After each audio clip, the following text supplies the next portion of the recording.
Film రెండు points consider చేసుకుంటే you are taking a big risk కదా. So what is the idea behind?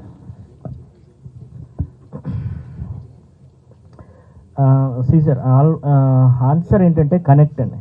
అది male oriented super hero film అవ్వచ్చు, female oriented super hero films అవ్వచ్చు, కానీ it's all about connect. The moment థియేటర్లో మనం కూర్చున్నప్పటికీ ఆ సినిమా మనకి ఎంతవరకు నచ్చుతుంది, నచ్చట్లేదు, స్టార్ గేజ్ అదంతా తీసి పక్కన పెడితే ఒరిజినల్ కాంటెంట్ వైజ్. సో అంతవరకే. అండ్ కాంటెంట్ని 100% బిలీవ్ చేస్తా. ఎందుకంటే మీ క్వశ్చన్కి వస్తే, నేను 3rd క్లాస్ నుంచి రంగస్థలం నాటికల నుంచి ఉన్నాను.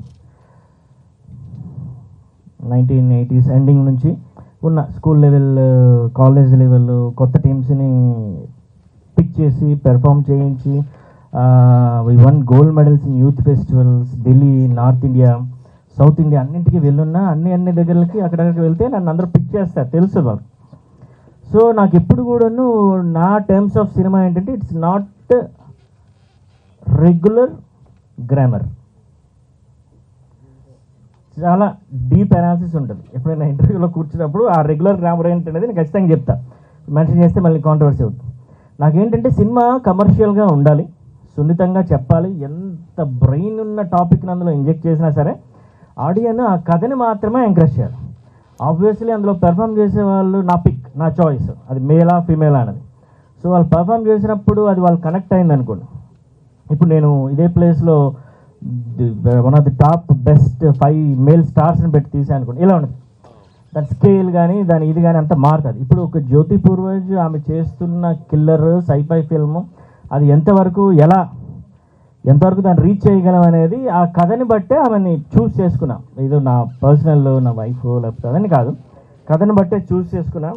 అండ్ మీరు అన్నదానికి కనెక్ట్, అది సినిమానే అర్థం చెప్తుంది.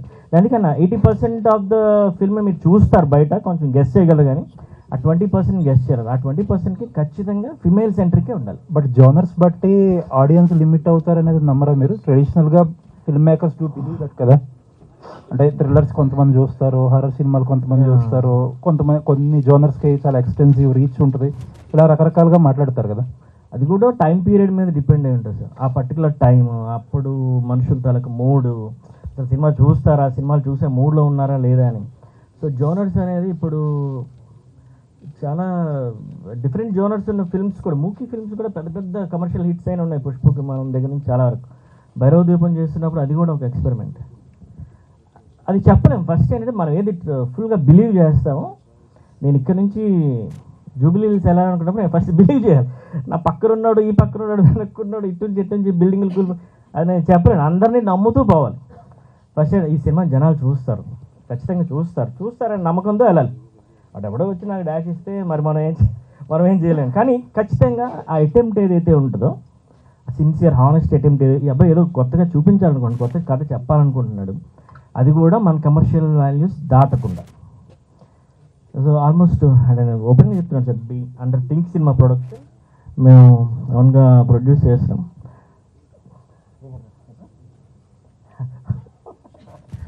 ఆల్మోస్ట్ 4.5 CR నుంచి 5 CR. దాని వెనకాల ఎంత ఎగ్జిక్యూషన్ ఉంటుందండి, ఎంత బ్రెయిన్ ఉంటుంది. ఆ క్వాలిటీని తీసుకురావాలి. క్వాలిటీ వైజ్ ఇప్పుడు మీరు టీజర్ చూసుంటారు, గ్లింప్స్ చూసుంటారు. ఆ క్వాలిటీని అంటే ఆడియన్స్కి నాకు వాళ్ళ టైం చాలా ఇంపార్టెంట్. ఆ క్వాలిటీ తీసుకొని రావాలి. నేను దాని మీద ఆ ఆస్పెక్ట్లోనే పనిచేస్తా. ఆ ఆస్పెక్ట్లోనే కాస్ట్ అయినా ఉంటుంది, క్రూ అయినా ఉంటుంది, చివరి వరకు అలానే ట్రావెల్ అవుతాను. ఆడియన్స్ చూడటం అనేది 100% ఒక డే నాకు అవుతుంది అది 100%. Okay, end of the tunnel what ever it may be.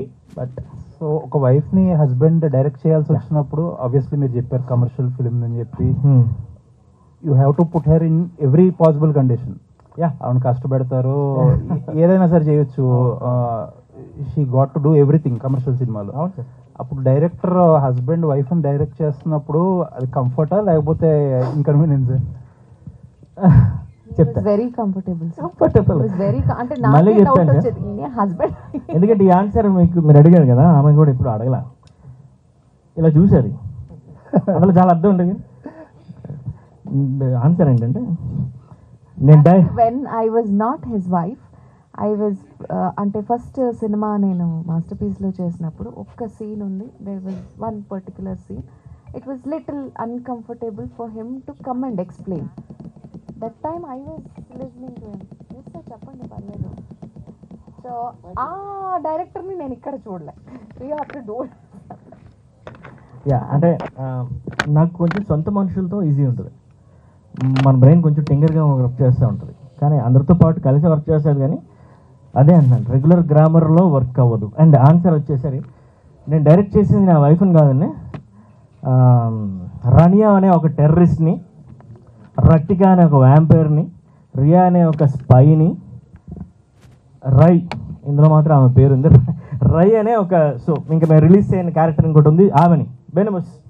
So నేను వాళ్ళని డైరెక్ట్ చేస్తున్నట్టే ఫీల్ అయ్యాను, కానీ ఇంటికి వచ్చేసరికి నాకు అర్థమయ్యేది ఫైనల్గా ఈమె ఇంట్లో ఆమె కంప్లీట్లీ డిఫరెంట్ అని.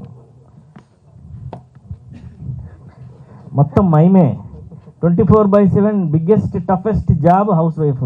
ఇదే 100 సార్లు చెప్తాను. ఆమె అదే ఆమె ఇందా చెప్పారు కదా యాక్టింగ్ ఇంట్రెస్ట్ లేదండి, అక్షరాల సత్యం, ఏమీ అందులో ఏం లేదు, అక్షర సత్యం. పుల్ చేసి లేదు దెర్ ఇస్ లుక్. యాక్ట్ చేయాలనుకుంటున్నావా, కమ్ పర్ఫామ్ ఎక్స్ప్లోర్, లేదు ముడుచుకొని కూర్చొని అనుకున్నా కూర్చో, నువ్వు డిస్టర్బ్ అవ్వదు, ఎవరిని డిస్టర్బ్ చేయదు. అంతేగాని మధ్యలో నిత్యం మీద తట్ట అటు ఇటు జగతి అటు ప్రణతి అంటే అలా కాదు. హీరోయిన్ అంటే ఆ క్యాపబిలిటీస్, ఆ క్యారెక్టరిస్టిక్స్, ఆ డిజైన్ అన్నీ అలా ఉంటే you should be like that. Anyways all the best both of you అండి. Thank you sir, thanks for coming. Purvaj గారు బేసిక్గా ఇంతవరకు ట్రైలర్ రిలీజ్ చేయలేదు, ఎందుకంటే hero Aravind Krishna super hero చేస్తున్నారు, ఆయన లెగ్ ఇంజరీ అయింది, 8 months bed rest. So 8 months ఆగిపోవాల్సి వచ్చింది. సినిమా రిలీజ్ అయిపోవాలి యాక్చువల్గా. థాట్ ఇప్పుడు హనుమాన్కి ముందు పుట్టిన థాట్, వాటికంటే ముందు స్టార్ట్ అయిన స్టోరీ మాస్టర్ పీస్. నా బిలీఫ్ ఏంటంటే ఏ రోజు వచ్చినా సరే ఆ కాంటెంట్ చాలా కొత్తగా హిట్ చేస్తుంది, ఎందుకంటే అందులో వాడిన టెర్మినాలజీ కానీ, మీరు world of super hero films అవన్నీ చూస్తాం కదా, అసలు ఎక్కడ ఏది మ్యాచ్ కాదు, ఇందులోది కూడా ఎక్కడ మ్యాచ్ కాదు. దీని గ్రామర్ దాని గ్రామర్ కంప్లీట్ వేరే ఉంటుంది. అప్పుడు ఆ గ్యాప్ వచ్చింది మాకు ఒక 1.5 year 1 year నాకు కనిపిస్తుంది. 4th scene ఏదో గ్యాప్లో ఉంది ఇక్కడ, ఆ తర్వాత మళ్ళీ కమర్షియల్గా క్లైమాక్స్ ఫైట్కి అన్నింటికి ప్రిపేర్ అవ్వాలి, లెట్స్ డూ ఏ ఫిల్మ్. నాకు సినిమాలు తప్ప మరి ఇంక చేయడం అవ్వదు. అప్పుడు చూస్తున్నప్పుడు ఇంత ఫోటో చూశాను మొబైల్ అని, సో కిల్లర్ అప్పుడు రాసిన స్క్రిప్ట్ అండి, చాలా ఫాస్ట్ రాస్తా, డిజైన్ ఆల్రెడీ ఉంటాయి, మళ్ళీ రివిజిట్ ఉంటుంది మొత్తం అంతాను.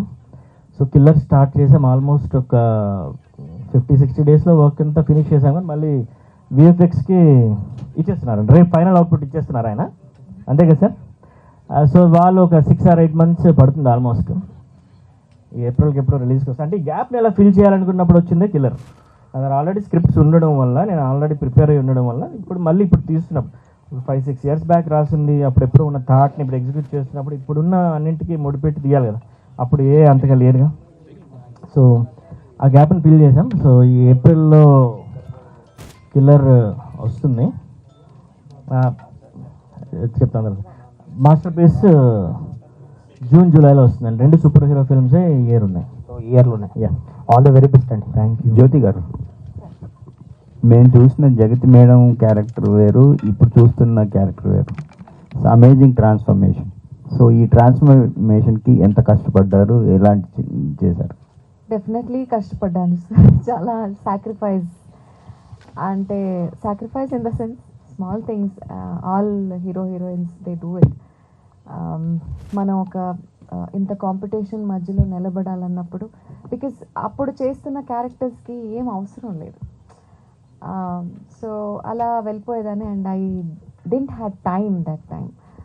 అప్పుడు నాకు ఆలోచించడానికి, థింక్ చేయడానికి దేనికి టైం ఉండేది కాదు. I used to be very stressed, చాలా కోపంగా ఉండేదాన్ని. సెట్లో కూడా చాలాసార్లు అరిచిన సిచ్యువేషన్స్ కూడా ఉన్నాయి. అంటే మార్నింగ్ టు నైట్ ఇక్కడ వర్క్ చేయి, 3-4 days back to back work చేయి, మళ్ళీ చెన్నైకి వెళ్ళు, చెన్నై నుంచి బెంగళూరుకి వెళ్ళు. So house, work, everything. నాకు ఇంట్లో ఉండడానికి కూడా టైం ఉండేది కాదు. In between I used to do movies. So it was like complete breathing space కూడా ఉండేది కాదు. So I was very stress, hormonal imbalance ఉండింది అప్పుడు, చాలా హెల్త్ ఇష్యూస్ వచ్చాయి. So after that I took a break and you know okay, ఈయన అంటే ఒక ఆశ, like you have to do it అన్నప్పుడు దాన్ని సీరియస్గా అంటే నన్ను నేను స్క్రీన్లో చూసుకుంటున్నప్పుడు I should feel okay for myself, okay I do look okay అని. ఇంకొకరి జడ్జ్మెంట్ తర్వాత but I should feel okay కదా. సో అందువల్ల చాలా ఒక 7-8 kgs తగ్గాను. వర్కౌట్ స్టార్ట్ చేశాను. అండ్ జిమ్ నేను ఎప్పుడు లైఫ్లో తమ్ముడు సినిమాలో క్లైమాక్స్ సాంగ్ ఉంది. అంటే యోగా చేసేదాన్ని తప్ప జిమ్ ఎప్పుడు వెళ్ళలేదు. ఇక్కడ వచ్చిన తర్వాత then I started gym, diet, everything. కానీ మ్యాక్సిమం ఏంటంటే పీస్ ఆఫ్ మైండ్. ఈ ప్రాసెస్లో సుకు గారు హెడ్ మాస్టర్, టాస్క్ మాస్టర్గా ఉండేవాళ్ళ లేకపోతే కోఆపరేటివ్గా ఉండేవారు? అంటే కోఆపరేటివ్, బట్ ఏంటంటే మాకు నచ్చిన సబ్జెక్ట్ మనం చేసినప్పుడు దట్ ఈస్ డిఫరెంట్. బట్ ఎవరు రా చేస్తారు ఇప్పుడు. ఐ వాజ్ అంటే వర్క్ చేసి 10-15 years. ఐ వాజ్ ఒక ఆల్మోస్ట్ 18 years నుంచి స్టార్ట్ చేసిన వర్క్. నేను వర్క్ చేసి చేసి చేసి ఐ వాజ్ టయర్డ్. ఇప్పుడు మళ్ళీ ఏదో రిలాక్స్ అవుదాం అనే టైం మళ్ళీ ఇంత పెద్ద రెస్పాన్సిబిలిటీ తీసి నా తల మీద అప్పుడు కొంచెం టయర్డ్ అనిపించేది. But now I'm happy, people are accepting it. అంటే ఆ ట్రాన్స్ఫర్మేషన్ అవుతున్నప్పుడు lot of comments you also know. So lot many negatives, lot many things from the family, from surroundings. అదేంటి అదేంటి అన్నట్టు. So but now everything has settle down, calm down. Okay, she's doing something, let's support her అన్నట్టు. Even family is coming back. So అలా everything settle అవుతుంది. Feeling happy. Suku garu congratulation. యాక్చువల్గా ఇందాక మీరు చెప్పారు అంటే ఒక సినిమా నుంచి ఈవెన్ ద బిగ్గెస్ట్ పోస్ట్లో ఉన్న వాళ్ళు కూడా రికగ్నైజ్ చేస్తారు. So I'm very happy. నాకు ఏం రిగ్రెట్స్ లేవు. యాక్టర్ ఈజ్ యాక్టర్ అండి. ఇప్పుడు కిల్లర్లో ఆమె హీరోయిన్గా కనిపిస్తున్నారు. వేరు వేరు డిఫరెంట్